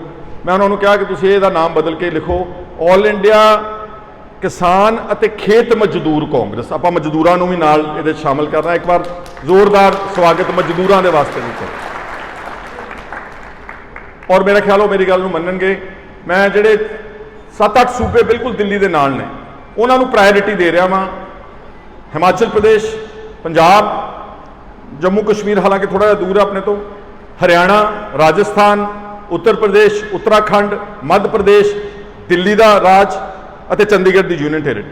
ਇਹਨਾਂ ਸੰਗਠਨਾਂ ਨੂੰ ਤੇਜ਼ ਕਰਨਾ, ਤਾਕਤਵਰ ਬਣਾਉਣਾ ਤਾਂ ਕਿ ਜਦੋਂ ਕਿਸਾਨਾਂ ਦੇ ਮੁੱਦਿਆਂ ਦੀ ਦਿੱਲੀ ਵਿੱਚ ਜਾ ਕੇ ਕੋਈ ਗੱਲ ਕਰਨੀ ਆ ਤਾਂ ਉੱਥੇ 5, 7, 10, 15, 20 ਹਜ਼ਾਰ ਆਦਮੀ ਨੂੰ ਉੱਥੇ ਪਹੁੰਚਦਾ ਕੀਤਾ ਜਾ ਸਕੇ ਤੇ ਕਿਸਾਨਾਂ ਦੀ ਤੇ ਖੇਤ ਮਜ਼ਦੂਰਾਂ ਦੀ, ਕਿਰਤੀਆਂ ਦੀ ਤੇ ਕਾਮਿਆਂ ਦੀ ਗੱਲ ਨੈਸ਼ਨਲ ਪੱਧਰ ਦੇ ਉੱਤੇ ਜਿਹੜੀ ਹੈ ਉਹ ਉਠਾਈ ਜਾ ਸਕੇ। ਇਸ ਤਰ੍ਹਾਂ ਨਾਲ ਮੈਂ ਆਰਗੇਨਾਈਜ਼ ਕਰਨਾ ਵਾ। ਔਰ ਤੁਸੀਂ ਦੇਖ ਰਹੇ ਹੋ ਕਿ ਕਿਸਾਨ ਜਿਹੜੇ ਨੇ ਉਹ ਬਹੁਤ ਬੁਰੀ ਹਾਲਤ ਵਿੱਚ, ਮੈਂ ਨਾ ਲੀਡਰ ਆਫ ਆਪੋਜੀਸ਼ਨ ਸੀਗਾ ਤੇ ਮੈਨੂੰ ਦਿੱਲੀ ਜਾਣ ਦਾ ਮੌਕਾ ਮਿਲਿਆ। ਮੈਨੂੰ ਕਿਸੇ ਚੰਗੇ ਸੱਜਣ ਨੇ ਰਾਏ ਦਿੱਤੀ ਕਿ ਜੰਤਰ ਮੰਤਰ ਜਿੱਥੇ ਪ੍ਰਦਰਸ਼ਨ ਕਰ ਸਕਦੇ ਹੋ ਤੁਸੀਂ, ਕਹਿੰਦੇ ਉੱਥੇ ਤਾਮਿਲਨਾਡੂ ਦੇ ਕਿਸਾਨ ਬੈਠੇ ਨੇ, ਉਹਨਾਂ ਦੇ ਸੋਕਾ ਆ ਗਿਆ ਸੀ ਉਹਨਾਂ ਦੇ ਇਲਾਕਿਆਂ ਦੇ ਵਿੱਚ, ਤੇ ਉਹਨਾਂ ਦੇ ਜਿਹੜੇ ਉਹਨਾਂ ਦੇ ਪਰਿਵਾਰਾਂ ਦੇ ਮੈਂਬਰਾਂ ਨੇ ਖੁਦਕੁਸ਼ੀ ਕੀਤੀ। ਉਹਨਾਂ ਦੀਆਂ ਖੋਪੜੀਆਂ ਰੱਖ ਕੇ ਬੈਠੇ ਨੇ ਜੰਤਰ ਮੰਤਰ ਦੇ ਉੱਤੇ। ਉਹਨਾਂ ਦੇ ਆ ਜਿਹੜੀਆਂ ਖੋਪੜੀਆਂ ਜਦੋਂ ਉਹਨਾਂ ਨੇ ਖੁਦਕੁਸ਼ੀ ਕਰ ਲਈ। ਮੈਂ ਉੱਥੇ ਜਦੋਂ ਗਿਆ ਕੋਈ 150-200 ਦੇ ਕਰੀਬ ਬਹੁਤ ਗਰੀਬ ਸੀਗੇ ਔਰ ਬਹੁਤ ਆਪ ਵੀ ਪਿੰਜਰ ਬਣੇ ਹੋਏ ਸੀਗੇ। ਇੰਨੀ ਗੁਰਬਤ ਹੋਣੀ ਉਹਨਾਂ ਦੇ, ਔਰਤਾਂ ਵੀ ਬੈਠੀਆਂ ਸੀ, ਬੱਚੇ ਵੀ ਬੈਠੇ ਸੀ। ਮੈਂ ਉਹਨਾਂ ਦੇ ਨਾਲ ਜਾ ਕੇ ਗੱਲ ਸਾਂਝੀ ਕੀਤੀ। ਕਾਫੀ ਦੇਰ ਮੈਂ ਉਹਨਾਂ ਦੇ, ਹਾਲਾਂਕਿ ਮੈਨੂੰ ਜ਼ੁਬਾਨ ਨਹੀਂ ਸਮਝ ਆਉਂਦੀ ਸੀ ਪਰ ਵਿੱਚੋਂ ਦੀ ਕੁਝ ਟੁੱਟੀ ਭੱਜੀ ਗੱਲ ਕਰਕੇ ਇੱਕ ਦੂਜੇ ਦੇ ਨਾਲ ਇਸ਼ਾਰਿਆਂ ਦੇ ਨਾਲ ਛੋਟੀ ਮੋਟੀ ਗੱਲਾਂ ਕਰਕੇ ਮੈਂ ਉਹਨਾਂ ਦੇ ਨਾਲ ਵਿਚਾਰ ਸਾਂਝੇ ਕੀਤੇ। ਉਹਨਾਂ ਦੀ ਗੱਲ ਉਠਾਈ ਉੱਥੇ ਨੈਸ਼ਨਲ ਮੀਡੀਆ ਦੇ ਵਿੱਚ। ਇੱਕ ਗੱਲ ਮੈਨੂੰ ਬਹੁਤ ਹੀ ਚੰਗੀ ਲੱਗੀ ਉਹਨਾਂ ਦੀ। ਉਹਨਾਂ ਦਾ ਜਿਹੜਾ ਪ੍ਰਧਾਨ ਸੀਗਾ, ਜਿਹੜਾ ਮੇਨ ਬੰਦਾ ਸੀਗਾ, ਉਹ ਮੈਨੂੰ ਕਹਿੰਦਾ ਕਿ ਖਹਿਰਾ ਸਾਹਿਬ, ਮਤਲਬ ਉਹਨੇ, ਮੈਂ ਤੁਹਾਨੂੰ ਹੁਣ ਪੰਜਾਬੀ 'ਚ ਦੱਸ ਦਿੰਦਾ, ਉਹ ਕਹਿੰਦਾ ਤੁਹਾਡਾ ਦੇਣ ਨਹੀਂ ਦੇ ਸਕਦਾ ਜੋ ਤੁਸੀਂ ਸਾਡੇ ਵਾਸਤੇ ਕੀਤਾ। ਮੈਂ ਹੈਰਾਨ ਹੋ ਗਿਆ। ਮੈਂ ਕਿਹਾ ਅਸੀਂ ਕੀ ਕੀਤਾ? ਉਹ ਕਹਿੰਦਾ ਜੀ, ਉਹਨੇ ਮੇਰੇ ਉਂਗਲ ਕੀਤੀ, ਕਹਿੰਦਾ ਉਹ ਦੇਖੋ ਪਰਲੇ ਪਾਸੇ ਬੰਗਲਾ ਸਾਹਿਬ ਗੁਰਦੁਆਰਾ ਦਿੱਲੀ ਦਾ। ਕਹਿੰਦਾ ਇਹ ਜੇ ਬੰਗਲਾ ਸਾਹਿਬ ਗੁਰਦੁਆਰਾ ਨਾ ਹੁੰਦਾ ਅਸੀਂ ਇੱਥੇ ਉਦਾਂ ਹੀ ਦਿੱਲੀ ਭੁੱਖੇ ਮਰ ਜਾਣਾ, ਸਾਨੂੰ ਕਿਸੇ ਨੇ ਪਾਣੀ ਦਾ ਗਲਾਸ ਵੀ ਨਹੀਂ ਸੀ ਦੇਣਾ। ਇਹ ਕਹਿੰਦਾ ਤੁਹਾਡੀ ਦੇਣ ਹੈ। ਰੋਜ਼ ਉੱਥੋਂ ਵਜ਼ੀਰ ਲੰਘਦੇ ਸੀਗੇ, ਬੇਟਾ ਇੱਧਰ ਸਾਈਡ ਤੇ ਆ ਕੇ ਖੜੇ ਹੋ ਜਾਓ, ਸਾਰੇ ਜਾਣੇ ਇੱਧਰ ਆ ਜਾਓ ਲੈਫਟ ਸਾਈਡ ਤੇ, ਠੀਕ ਹੈ। ਰੋਜ਼ ਉੱਥੋਂ ਕੇਂਦਰ ਦੇ ਵਜ਼ੀਰ ਲੰਘਦੇ ਸੀ, ਪ੍ਰਾਈਮ ਮਿਨਿਸਟਰ ਦੀ ਗੱਡੀਆਂ ਲਾਗੇ 2-3 ਕਿਲੋਮੀਟਰ ਤੋਂ ਲੰਘਦੀਆਂ ਸੀਗੀਆਂ, ਲੇਕਿਨ ਕਿਸੇ ਬੰਦੇ ਨੇ ਜਾ ਕੇ ਉਹਨਾਂ ਦਾ ਇੱਕ ਮੰਗ ਪੱਤਰ ਵੀ ਨਹੀਂ ਫੜਿਆ, ਜਾ ਕੇ ਇਹ ਵੀ ਨਹੀਂ ਸੋਚਿਆ ਕਿ ਚਲੋ ਘੱਟੋ ਘੱਟ ਜਾ ਕੇ ਪੁੱਛ ਹੀ ਲਈਏ ਵੀ ਤੁਹਾਡੇ ਹਾਲਾਤ ਕੀ ਹੈਗੇ ਨੇ। ਮੰਗ ਪੱਤਰ ਤੱਕ ਨਹੀਂ ਉਹਨਾਂ ਲੋਕਾਂ ਦਾ ਲਿਆ। ਉਹ ਨਿਮੋਸ਼ ਹੋ ਕੇ ਆਪਣੇ ਸੂਬੇ ਦੇ ਵਿੱਚ ਵਾਪਸ ਚਲੇ ਗਏ। ਹੁਣ ਮੋٹے-ਮੋٹے ਅੰਕੜੇ ਜਿਹੜੇ ਮੇਰੇ ਸਾਹਮਣੇ ਆਏ ਨੇ, ਇੱਕ ਤਾਂ ਇਹ ਹੈਗਾ ਵਾ ਕਿ ਦੇਸ਼ ਵਿੱਚ ਵੈਸੇ ਜਿਹੜਾ ਸਰਕਾਰੀ ਅੰਕੜਾ ਹੈਗਾ ਵਾ ਕਿਸਾਨੀ ਆਤਮ ਹੱਤਿਆਵਾਂ ਦਾ ਦੇਸ਼ ਵਿੱਚ, ਜਿਹੜਾ NCRB ਇੱਕ ਹੈਗਾ ਏਜੰਸੀ ਆਪਣੀ ਨੈਸ਼ਨਲ ਕ੍ਰਾਈਮ ਬਿਊਰੋ, ਉਹਦੇ ਹਿਸਾਬ ਦੇ ਨਾਲ ਤਾਂ ਕਿਸਾਨਾਂ ਤੇ ਖੇਤ ਮਜ਼ਦੂਰਾਂ ਦੀ ਆਤਮ ਹੱਤਿਆ ਹੈਗੀਆਂ 4.5 ਲੱਖ। ਕਿਉਂਕਿ ਆਤਮ ਹੱਤਿਆ ਨੂੰ ਮੰਨਦੀ ਨਹੀਂ ਐਡਮਿਨਿਸਟ੍ਰੇਸ਼ਨ, ਗਵਰਨਮੈਂਟ ਮੰਨਣਾ ਨਹੀਂ ਚਾਹੁੰਦੀ। ਉਹ ਕਹਿੰਦੇ ਜੀ ਇਹ ਮਾਨਸਿਕ ਤੌਰ ਤੇ ਬਿਮਾਰ ਸੀਗਾ, ਇਹ ਸ਼ਰਾਬ ਪੀਣ ਲੱਗ ਗਿਆ, ਨਸ਼ੇ ਕਰਨ ਲੱਗ ਗਿਆ। ਅਸਲ ਵਿੱਚ ਉਹ ਕਰਜ਼ੇ ਦੀ ਮਾਰ ਦੇ ਕਰਕੇ ਉਸਨੇ ਆਤਮ ਹੱਤਿਆ ਕੀਤੀ ਹੁੰਦੀ ਆ। ਅਸਲ ਵਿੱਚ ਕਹਿੰਦੇ ਨੇ ਭਾਰਤ ਵਿੱਚ ਪਿਛਲੇ ਕੁਝ ਸਾਲਾਂ 'ਚ 12 ਲੱਖ ਕਿਸਾਨਾਂ ਤੇ ਖੇਤ ਮਜ਼ਦੂਰਾਂ ਨੇ ਆਤਮ ਹੱਤਿਆ ਕੀਤੀ ਆ। 12 ਲੱਖ ਕਿਸਾਨਾਂ ਖੇਤ ਮਜ਼ਦੂਰਾਂ ਨੇ। ਪੰਜਾਬ ਲਗਾਤਾਰ ਤੁਸੀਂ ਦੇਖ ਰਹੇ ਹੋ 1 ਲੱਖ ਕਰੋੜ ਦਾ ਕਰਜ਼ਾ ਸਾਡੇ ਕਿਸਾਨਾਂ ਦੇ ਉੱਤੇ, ਖੇਤ ਮਜ਼ਦੂਰਾਂ ਦੇ ਉੱਤੇ। ਰੋਜ਼ ਤੁਸੀਂ ਅਖਬਾਰਾਂ ਵਿੱਚ ਹਰ ਦੂਜੇ-ਤੀਜੇ ਦਿਨ ਇੱਕ ਨਾ ਇੱਕ ਖਬਰ ਲੱਗੀ ਹੁੰਦੀ, ਔਰ ਹੈ ਵੀ ਸਾਰੇ ਮਾਲਵੇ ਦੇ, ਸੰਗਰੂਰ, ਮਾਨਸਾ, ਬਠਿੰਡਾ, ਬਰਨਾਲਾ ਜ਼ਿਲ੍ਹਿਆਂ ਦੇ ਉੱਤੇ ਆਤਮ ਹੱਤਿਆ ਹੋ ਰਹੀਆਂ। ਦੂਜੇ ਪਾਸੇ ਹੁਣੇ ਕੇਂਦਰ ਸਰਕਾਰ ਨੇ ਇਸੇ ਇਜਲਾਸ ਬਜਟ ਵਿੱਚ ਜਿਹੜਾ ਚੱਲ ਰਿਹਾ ਹੁਣ ਉੱਥੇ ਇੱਕ ਵਾਰ ਫਿਰ 1.5 ਲੱਖ ਕਰੋੜ ਰੁਪਈਆ ਅਮੀਰਾਂ ਦਾ ਮਾਫ ਕੀਤਾ ਵਾ। ਅਖੇ ਇਹਨਾਂ ਦੇ ਅਕਾਊਂਟ ਖਰਾਬ ਹੋ ਗਏ ਨੇ, NPA ਹੋ ਗਏ, ਨਾਨ ਪ੍ਰੋਡਕਟਿਵ ਐਸੈਟਸ ਹੋ ਗਏ ਨੇ, ਇਸ ਕਰਕੇ ਅਸੀਂ ਇਹਨਾਂ ਦੇ ਕਰਜ਼ਾ ਮਾਫ ਕਰ ਰਹੇ ਹਾਂ। ਚੰਦ ਪਰਿਵਾਰਾਂ ਦਾ ਪਿਛਲੇ ਵਰੇ 2 ਲੱਖ ਕਰੋੜ ਰੁਪਈਆ, ਪਿਛਲੇ 10 ਸਾਲਾਂ ਵਿੱਚ 13.5 ਲੱਖ ਕਰੋੜ ਰੁਪਈਆ, 13.5 ਲੱਖ ਕਰੋੜ ਰੁਪਈਆ ਭਾਰਤ ਦੀ ਸਰਕਾਰ ਨੇ ਚੰਦ ਪਰਿਵਾਰਾਂ ਦਾ ਮਾਫ ਕੀਤਾ ਵਾ। ਯਾਨੀ ਕਿ ਮਤਲਬ ਸੈਂਕੜੇ ਪਰਿਵਾਰਾਂ ਦਾ ਮਾਫ ਕੀਤਾ, ਕਿਸੇ ਦਾ 5000 ਕਰੋੜ ਮਾਫ ਕਰਤਾ, ਕਿਸੇ ਦਾ 15000 ਕਰੋੜ ਰੁਪਈਆ ਮਾਫ ਕਰ ਦਿੱਤਾ। ਇਹ ਸਾਡੇ ਦੇਸ਼ ਦੀ ਹਾਲਾਤ ਹੈ। ਤੇ ਆ ਜਿਹੜਾ 1 ਲੱਖ ਕਰੋੜ ਰੁਪਈਆ ਵਾ ਪੰਜਾਬ ਦਾ, ਇਹ 11 ਲੱਖ ਪਰਿਵਾਰਾਂ ਦਾ ਕਰਜ਼ਾ ਵਾ। ਤੇ ਜੇ ਆਪਾਂ ਸਾਰੇ ਭਾਰਤ ਦਾ ਗੱਲ ਕਰੀਏ, ਕਰੋੜਾਂ ਲੋਕਾਂ ਦਾ ਕਰਜ਼ਾ ਵਾ। ਤੇ ਹੈ ਵੀ ਥੋੜਾ ਵਾ, ਕਿਸੇ ਦਾ 50,000 ਹੈ, ਕਿਸੇ ਦਾ 1.5 ਲੱਖ ਹੈ, ਕਿਸੇ ਦਾ 2.5 ਲੱਖ ਹੈ, ਕਿਸੇ ਦਾ 25,000 ਹੈ। ਜਿਹੜੇ ਵਿਚਾਰੇ ਖੇਤ ਮਜ਼ਦੂਰ ਆ ਉਹਨਾਂ ਦਾ ਤਾਂ ਹਜ਼ਾਰਾਂ ਵਿੱਚ ਹੀ ਆ, ਲੇਕਿਨ ਉਹਨਾਂ ਦਾ ਕਰਜ਼ਾ ਕਿਸੇ ਸਰਕਾਰ ਨੇ ਨਾ ਪਹਿਲਾਂ ਕਦੀ ਮਾਫ ਕੀਤਾ ਤੇ ਨਾ ਆਉਣ ਵਾਲੇ ਦਿਨਾਂ ਵਿੱਚ ਇਸ ਸਰਕਾਰ ਤੋਂ ਜਿਹੜੀ ਮੌਜੂਦਾ ਚੱਲ ਰਹੀ ਉਹਨਾਂ ਤੋਂ ਸਾਨੂੰ ਕੋਈ ਉਮੀਦ ਹੈ। ਇਹ ਸਾਰੀਆਂ ਸਾਡੀਆਂ ਚੁਣੌਤੀਆਂ ਨੇ ਔਰ ਇਸ ਚੁਣੌਤੀਆਂ ਨੂੰ ਲੈ ਕੇ ਆਪਾਂ ਸਾਰਿਆਂ ਨੇ ਕੰਮ ਕਰਨਾ, ਪੰਜਾਬ ਦੇ ਵਿੱਚ ਵੀ ਅੱਛੇ ਤਰੀਕੇ ਨਾਲ ਕੰਮ ਕਰਨਾ। ਹੁਣ ਇਮੀਡੀਏਟਲੀ ਮੈਂ ਇੱਕ ਹਫ਼ਤੇ ਦੇ ਵਿੱਚ ਜਿਹੜੇ ਸਾਡਾ ਮੌਜੂਦਾ ਆਫਿਸ ਬੇਅਰਸ ਜਿਹੜਾ ਸਟਰਕਚਰ ਪਹਿਲਾਂ ਬਣਿਆ ਹੋਇਆ ਮੇਰੇ ਤੋਂ, ਕੋਈ ਲਗਭਗ 100 ਦੇ ਕਰੀਬ ਲੀਡਰ ਨੇ ਸਾਰੇ ਭਾਰਤ 'ਚ, ਉਹਨਾਂ ਨੂੰ ਮੈਂ ਬੁਲਾ ਕੇ ਇੱਕ ਮੀਟਿੰਗ ਕਰਨੀ, ਉਹਨਾਂ ਨਾਲ ਬੈਠ ਕੇ ਅੱਛੀ ਤਰ੍ਹਾਂ ਨਾਲ।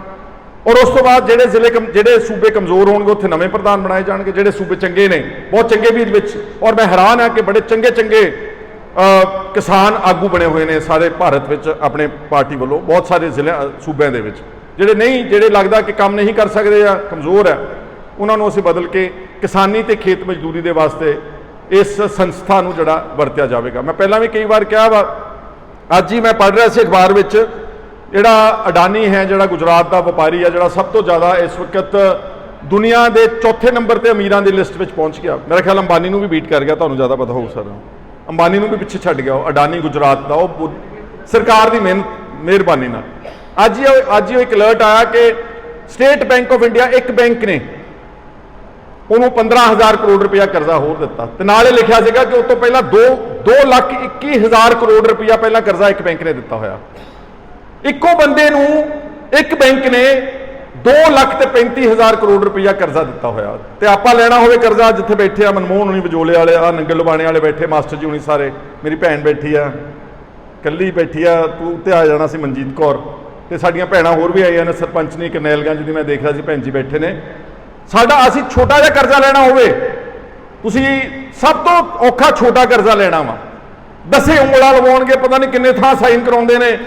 ਕੋਈ ਕਿਸੇ ਨੇ ਟਰੈਕਟਰ ਮੰਗ ਲਿਆ, ਕਿਸੇ ਨੇ ਸਕੂਟਰ ਦਾ ਕਰਜ਼ਾ ਮੋਟਰਸਾਈਕਲ ਦਾ ਲੈ ਲਿਆ, ਤੇ ਜਦੋਂ ਕਿਸ਼ਤ ਮਾੜੀ ਜਿਹੀ ਵੀ ਟੁੱਟਦੀ ਆ ਤੇ ਨਾਲ ਹੀ ਮਗਰ ਪੁਲਿਸ ਵਾਲੇ ਬੈਂਕਾਂ ਵਾਲੇ ਚੜ ਜਾਂਦੇ ਨੇ, ਗ੍ਰਿਫਤਾਰੀ ਵਾਰੰਟ ਕੱਢਦੇ ਨੇ, ਜੇਲ੍ਹਾਂ 'ਚ ਭੇਜ ਦਿੰਦੇ ਨੇ। ਤੇ ਆ ਜਿਹੜੇ ਬੰਦੇ ਜਿਨ੍ਹਾਂ ਨੇ ਲੱਖਾਂ, ਸੈਂਕੜੇ, ਹਜ਼ਾਰਾਂ ਕਰੋੜਾਂ ਰੁਪਇਆ ਚੱਕਿਆ, ਇਹਨਾਂ ਦੀ ਪਰਸਨਲ ਗਰੰਟੀ ਹੈ ਨਹੀਂ ਕੋਈ ਵੀ। ਤੁਹਾਡਾ ਤਾਂ ਘਰ ਵੀ ਲਿਖਾਉਂਦੇ ਨੇ, ਤੁਹਾਡੀ ਜ਼ਮੀਨ ਲਿਖਾਉਂਦੇ ਨੇ, ਇਹਨੂੰ ਕੋਲੈਟਰਲ ਸਿਕਿਉਰਿਟੀ ਕਹਿ ਦਿੰਦੇ ਨੇ, ਪਰਸਨਲ ਸਿਕਿਉਰਿਟੀ ਕਹਿ ਦਿੰਦੇ ਨੇ। ਉਹਨਾਂ ਦੀ ਕੋਈ ਸਿਕਿਉਰਿਟੀ ਨਹੀਂ ਦਿੰਦਾ ਕੋਈ ਵੀ।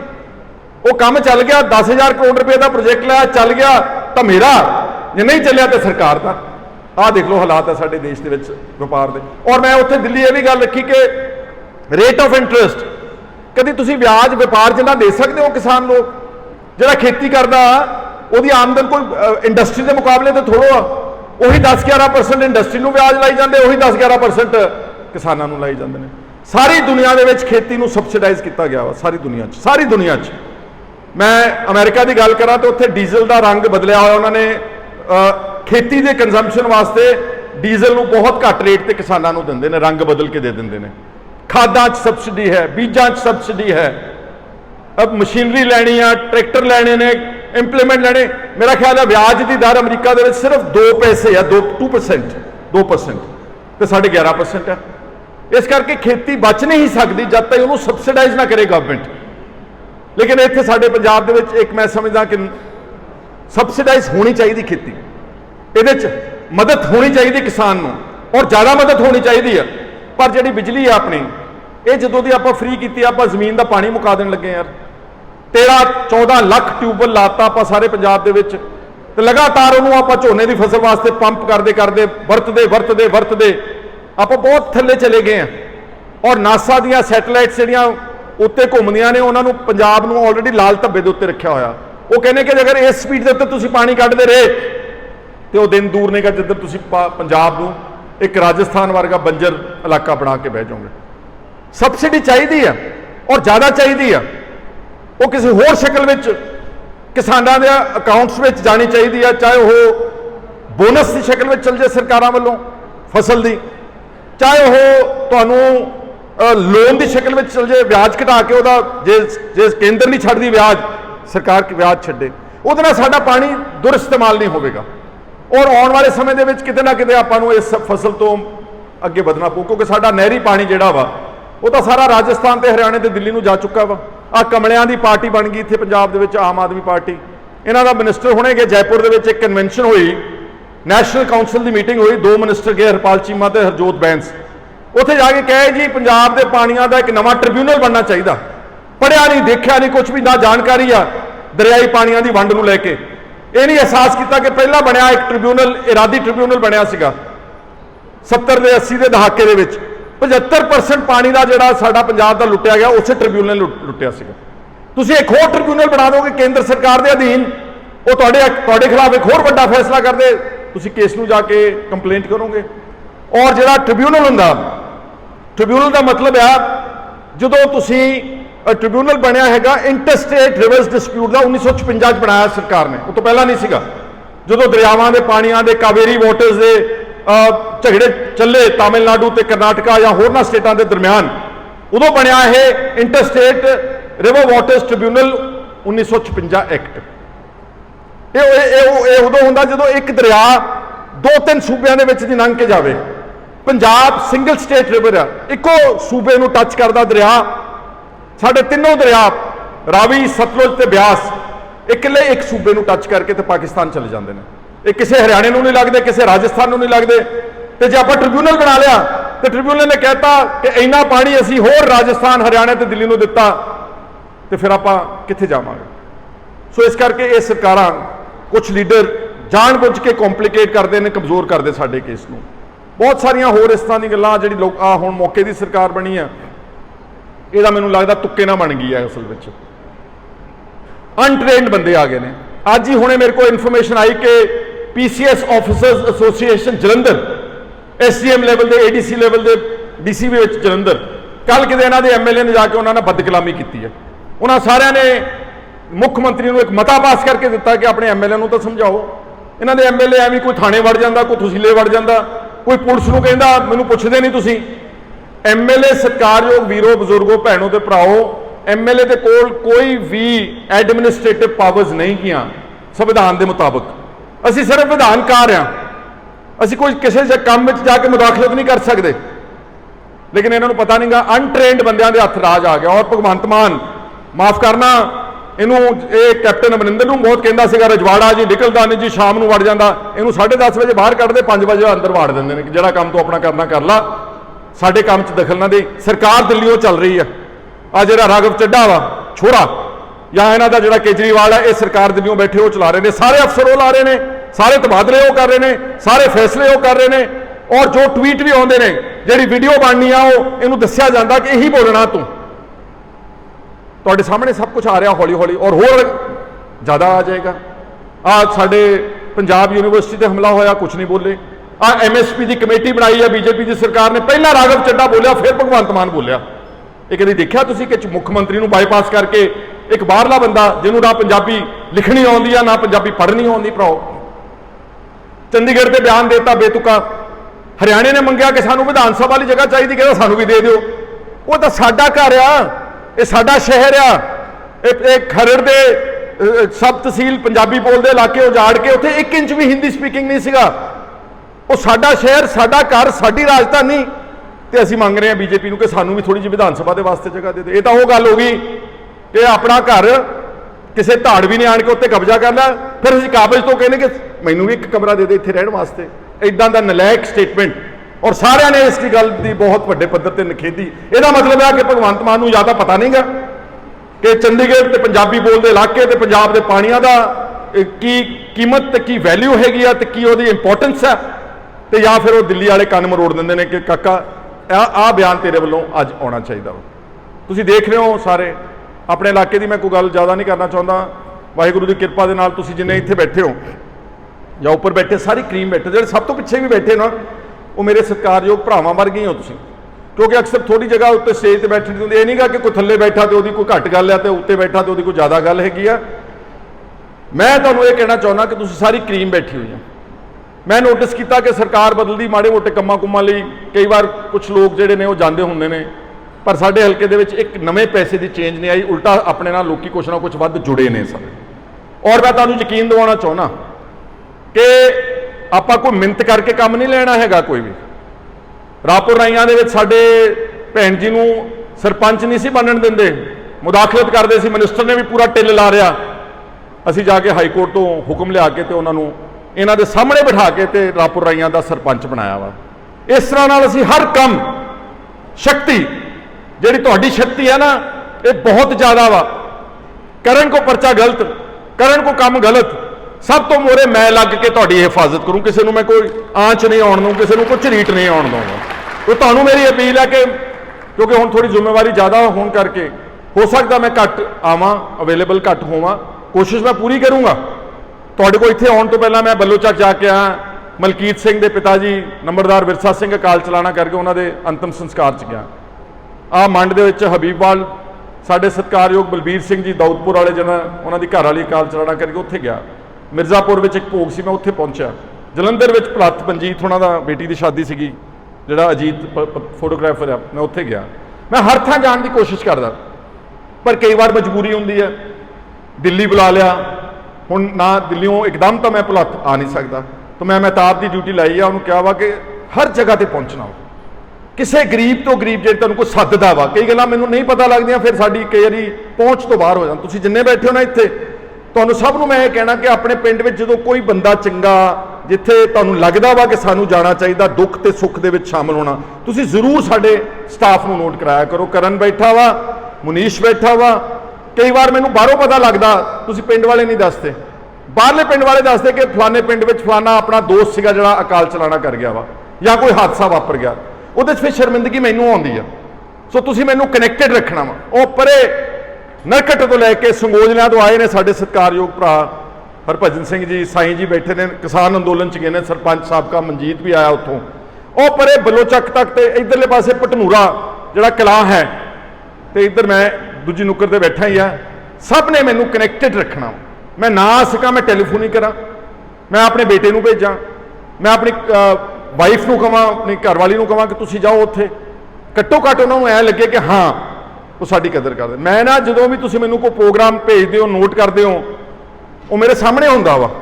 और जे मैं नहीं भी आ सकदा, फर्ज करो विधान सभा का सैशन चलदा, तो मैं कॉल करदा उन्हां दे घर विच कि मैं नहीं आ सकदा, अज विधान सभा का सैशन आ। ये सिर्फ तुहानूं दस्सण वास्ते कि ये नहीं कि तुसीं मेरे घर कार्ड दे गए, कोई सुनिया दे गए तो वो एवें रुल गया वा। मेरे वास्ते तुसीं एक एक व्यक्ति जिहड़ा इत्थे बैठे हो, और जिहड़े अज नहीं भी आ सके, फर्ज करो, तुसीं मेरे वास्ते बहुत कीमती हो। मैं जिद्दां शुरू च कहा कि जो कुछ भी मैं हाँ वो तुहाडी बदौलत है। आपां इदां ही अपने तल्लुकात, अपने लिंक जिहड़े ने वो इसे तरीके नाल बनाई रखने आ, और इदां ही आपां जिंदगी च मेहनत करी जानी है। तो वाहिगुरू जिहड़ा मैं तुहानूं यकीन दिवाउणा चाहुंदा वां कि समा तो लग सकता किसी गल वास्ते, पर अल्टीमेटली अंग्रेजी च कहंदे ने अल्टीमेटली ट्रूथ प्रिवेल्स। अंत में जित जिहड़ी आ सदा सच दी हुंदी आ। ते भुलत वाले एक गल याद रखियो, वो दिन बहुत अच्छा आवेगा जिदन मैं तुहाडे सब दा कर्ज उतार सका। हाले तो मैं किसी का काम ही नहीं कर सकिया। बहुत सारे तुहाडे इस हॉल में बैठे ने जिन्होंने मैनूं जिंदगी च कदी काम ही नहीं किया, बस सिर्फ नाल ही तुरे रहे ने, जेलों च चले गए, डांगा खा लिया, परचे दर्ज करा के काम नहीं किया, क्योंकि मेरे को कोई अथॉरिटी नहीं रही। वो दिन आएगा जरूर जिदन अपने को कलम की अथॉरिटी भी आऊगी, और उस कलम के नाल फिर मैं अपने इलाके का, जिदन मैनू मौका मिल गया, जिदन मैनू मौका मिल गया जिंदगी च काम करने का, मैं हुणे आया ना उत्थों बलोचक तो सड़क के उत्ते चढ़िया, जी दरिया के उत्ते आप सड़क बनाई है, वो कोई छोटी गल नहीं हैगी, वो कोई छोटी गल नहीं। 28 किलोमीटर लंबी सड़क सी, और मेरा ख्याल है पिछले सितंबर अक्तूबर च बनने लगी है। एक साल तो घट के अंदर अंदर एक साल तो घट के अंदर अंदर 28 किलोमीटर सड़क ने दो ਜਿਹੜੇ ਦਰਿਆਵਾਂ ਦੇ ਪੁਲ ਨੇ ਹਰਗੋਬਿੰਦਪੁਰ ਦਾ ਤੇ ਢਿਲਵਾਂ ਦਾ ਉਹ ਜੋੜ ਦੇਣਾ ਵਾ। ਇਹ ਸਿਰਫ ਇੱਕ ਨਮੂਨਾ ਹੈ। ਮੈਨੂੰ ਕਿੰਨਾ ਟਾਈਮ ਮਿਲਿਆ ਪਿਛਲੀ ਵਾਰੀ? ਸਿਰਫ 6 ਮਹੀਨੇ ਮਿਲੇ ਨੇ, ਉਹਦੇ ਚੋਂ ਵੀ ਮੈਨੂੰ 2.5 ਮਹੀਨੇ ਜੇਲ੍ਹ ਵਿੱਚ ਰਹਿਣਾ ਪਿਆ। ਜੇ ਮੈਂ 2.5 ਮਹੀਨੇ ਬਾਹਰ ਹੁੰਦਾ ਤਾਂ ਸ਼ਾਇਦ ਹੋਰ ਜ਼ਿਆਦਾ ਤੁਹਾਡਾ ਕੁਝ ਪੈਸਾ ਸਵਾਰ ਦਿੰਦਾ। 65-70 ਕਿਲੋਮੀਟਰ ਸੜਕਾਂ ਬਣ ਗਈਆਂ ਨਵੀਆਂ। ਸੋ ਇਸ ਕਰਕੇ ਗ੍ਰਾਂਟਾਂ ਪਿੰਡਾਂ ਨੂੰ ਗਈਆਂ, ਪਰ ਇਹ ਕਾਫੀ ਨਹੀਂਗਾ। ਮੇਰੇ ਮਨ ਵਿੱਚ ਬਹੁਤ ਕੁਛ ਆ। अगर जिदन मैनू मौका मिला, पिछे बैठे ने वेद प्रकाश जी प्रधान नगर पंचायत, ਆਪਾਂ ਬਿਊਟੀਫੁਲ ਬਾਈਪਾਸ ਬਣਾਉਣਾ ਭੁਲੱਥ ਦਾ, ਚਾਰੋਂ ਪਾਸੇ ਰਿੰਗ ਰੋਡ ਬਣਾ ਦੇਣੀ ਆ ਜਿੱਧਰ ਮਰਜ਼ੀ ਲੰਘੋ, ਸੇਮ ਨਡਾਲੇ ਵਾਸਤੇ। ਔਰ ਇਸੇ ਤਰ੍ਹਾਂ ਹੀ ਹੋਰ ਤਾਲੀਮ ਦੇ ਇੰਸਟੀਟਿਊਸ਼ਨ, ਹਸਪੀਟਲ। ਮੈਂ ਬਲਬੀਰ ਕੋ ਅਫਸੋਸਕੋਟ ਆਇਆ ਹਬੀਬਵਾਲ ਤੋਂ, ਉਹਦੀ ਘਰਵਾਲੀ for want of medical aid ਮਰ ਗਈ। ਬਹੁਤ ਲੋਕ ਮਰਦੇ ਨੇ, ਪਿੰਡਾਂ 'ਚੋਂ ਉੱਠੇ, ਨਡਾਲੇ ਤੱਕ ਪਹੁੰਚੇ, ਬੇਗੋਵਾਲ ਤੱਕ ਪਹੁੰਚੇ, ਹੱਥ ਖੜੇ ਕਰਤੇ ਡਾਕਟਰ ਨੇ ਕਿ ਮੈਂ ਨਹੀਂ ਕਰ ਸਕਦਾ ਇਲਾਜ, ਇਹਦਾ ਦਿਲ ਦਾ ਇਲਾਜ ਦੌਰਾ ਪੈ ਗਿਆ ਜਾਂ ਇਹਨੂੰ ਕੋਈ ਹਾਰਟ ਅਟੈਕ ਆ ਗਿਆ, ਜਲੰਧਰ ਲੈ ਜਾਓ। ਕੋਈ ਸੁਭਾਨਪੁਰ ਮਰ ਗਿਆ, ਕੋਈ ਕਰਤਾਰਪੁਰ ਮਰ ਗਿਆ, ਕੋਈ ਸੂਰਾਨਸੀ ਪਹੁੰਚ ਕੇ ਮਰ ਗਿਆ। ਜਿਸ ਦਿਨ ਪਰਮਾਤਮਾ ਮੌਕਾ ਦੇਊਗਾ ਆਪਣੀ ਕੌਂਸਟੀਟੂਐਂਸੀ ਦੇ ਵਿੱਚ ਆਪਾਂ ਇੱਕ ਅੱਛਾ ਹੈਲਥ ਦਾ ਇੰਸਟੀਟਿਊਸ਼ਨ, ਜਿਹਦੇ ਨਾਲ ਸਾਡੇ ਬਜ਼ੁਰਗਾਂ ਨੂੰ, ਲੋੜਵੰਦਾਂ ਨੂੰ, ਗਰੀਬਾਂ ਨੂੰ ਸਿਹਤ ਦਾ ਇਲਾਜ ਦਾ ਮਿਲ ਸਕੇ। ਔਰ ਇਸੇ ਤਰ੍ਹਾਂ ਹੀ ਆਫਕੋਰਸ ਐਜੂਕੇਸ਼ਨ ਬਹੁਤ ਇੰਪੋਰਟੈਂਟ ਹੈ। ਇਹ ਸਾਰੀਆਂ ਗੱਲਾਂ ਮੇਰੇ ਮਨ ਵਿੱਚ ਬਹੁਤ ਪੁਰਾਣੀਆਂ। ਮੰਡ ਦੀ ਸੜਕ ਦਾ ਮੈਨੂੰ ਕਿਸੇ ਨੇ ਕੁਝ ਕਿਹਾ ਥੋੜ੍ਹਾ ਸੀਗਾ, ਮੈਂ ਕਈ ਸਾਲਾਂ ਦਾ ਲੱਗਾ ਹੋਇਆ ਸੀਗਾ ਕਿ ਪ੍ਰਧਾਨ ਮੰਤਰੀ ਗ੍ਰਾਮ ਸੜਕ ਯੋਜਨਾ 'ਚੋਂ ਬਣਵਾ ਦਿਆਂ। ਮੈਂ ਦਿੱਲੀ ਗਿਆ ਇਸ ਪ੍ਰੋਜੈਕਟ ਨੂੰ ਲੈ ਕੇ, ਪਿਛਲੀ ਸਰਕਾਰ ਜਿਹੜੀ ਕੈਪਟਨ ਅਮਰਿੰਦਰ ਸਿੰਘ ਦੀ ਸੀਗੀ 2007 ਤੋਂ ਪਹਿਲਾਂ ਨਹੀਂ ਬਣ ਸਕੀ, ਤਾਂ ਚਲੋ ਵਾਹਿਗੁਰੂ ਨੇ ਕਿਰਪਾ ਕੀਤੀ, ਐਤਕੀ ਆਪਣੀ ਉਹ ਸੜਕ ਬਣ ਗਈ ਆ। ਇਹ ਸਿਰਫ ਇੱਕ ਨਮੂਨਾ ਜਿਹਾ, ਇੱਕ ਛੋਟਾ ਜਿਹਾ ਟ੍ਰੇਲਰ ਆ ਕਿ ਮੈਂ ਕੀ ਕਰਨਾ ਚਾਹੁੰਦਾ ਆਪਣੇ ਇਲਾਕੇ ਦੇ ਵਾਸਤੇ। ਸੋ ਤੁਹਾਡਾ ਸਾਰਿਆਂ ਦਾ, ਮੈਂ ਸਮਾਂ ਬਹੁਤ ਲਿਆ, ਆਪਾਂ ਥੋੜ੍ਹਾ ਦੇਰ ਬਾਅਦ ਮਿਲੇ ਆ। ਤੁਹਾਡੇ ਸਾਰਿਆਂ ਦੇ ਚਿਹਰਿਆਂ ਦੇ ਉੱਤੇ ਮੈਂ ਬਹੁਤ ਰੌਣਕ ਮਹਿਸੂਸ ਕਰ ਰਿਹਾ ਹਾਂ, ਖੁਸ਼ੀ ਮਹਿਸੂਸ ਕਰ ਰਿਹਾ ਹਾਂ। ਮੈਂ ਜਾਣ ਤੋਂ ਪਹਿਲਾਂ ਤੁਹਾਨੂੰ ਸਭ ਨੂੰ ਮਿਲ ਕੇ ਜਾਊਂਗਾ, ਤੇ ਕੱਲ ਅਗਰ ਕਿਸੇ ਨੂੰ ਕੋਈ ਕੰਮ ਹੈਗਾ ਮੇਰੇ ਤੱਕ ਆਉਣ ਦੀ, 9:30 ਵਜੇ ਮੈਂ ਰਾਮਗੜ੍ਹ ਬੈਠਣਾ ਵਾ। ਕੱਲ ਦਾ ਦਿਨ ਹੀ ਆ, ਕਿਉਂਕਿ ਪਰਸੋਂ ਮੇਰੇ ਤੇ ਫਿਰ ਈਡੀ ਦੀ ਮਿਹਰਬਾਨੀ ਦੀ ਡੇਟ ਹੈ ਉੱਥੇ ਮੋਹਾਲੀ, ਮੈਨੂੰ ਫਿਰ ਜਾਣਾ ਪੈਣਾ ਵਾ, ਤੇ ਫਿਰ ਮੈਨੂੰ ਦਿੱਲੀ ਵੀ ਜਾਣਾ ਪੈਣਾ ਹੁਣ।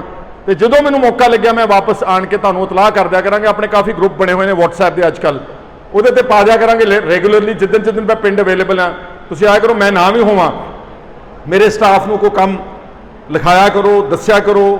ਔਰ ਜਿਹੜਾ ਵੀ ਕੰਮ ਸਾਡੇ ਅਸੀਂ ਕਰਵਾਉਣ ਦੀ ਸਮਰੱਥਾ ਰੱਖਦੇ, ਆਪਣੇ ਇਲਾਕੇ ਦੀ ਸੜਕਾਂ ਬਹੁਤ ਮਾੜੀਆਂ ਹੋ ਰਹੀਆਂ ਨੇ, ਖਾਸ ਤੌਰ ਤੇ ਆ ਜਿਹੜੀ ਸੁਭਾਨਪੁਰ ਤੇ ਬਿੱਗੋਵਾਲ ਨਡਾਲਾ ਤੱਕ ਸੜਕ ਹੈ, ਬਹੁਤ ਟੋਏ ਵੱਧ ਗਏ ਨੇ। ਇਹਦਾ ਇੱਕ ਕਾਰਨ ਇਹ ਵੀ ਆ ਕਿ ਇੱਥੇ ਹੈਵੀ ਟ੍ਰੈਫਿਕ ਬਹੁਤ ਚੱਲਣ ਲੱਗ ਗਈ ਆ।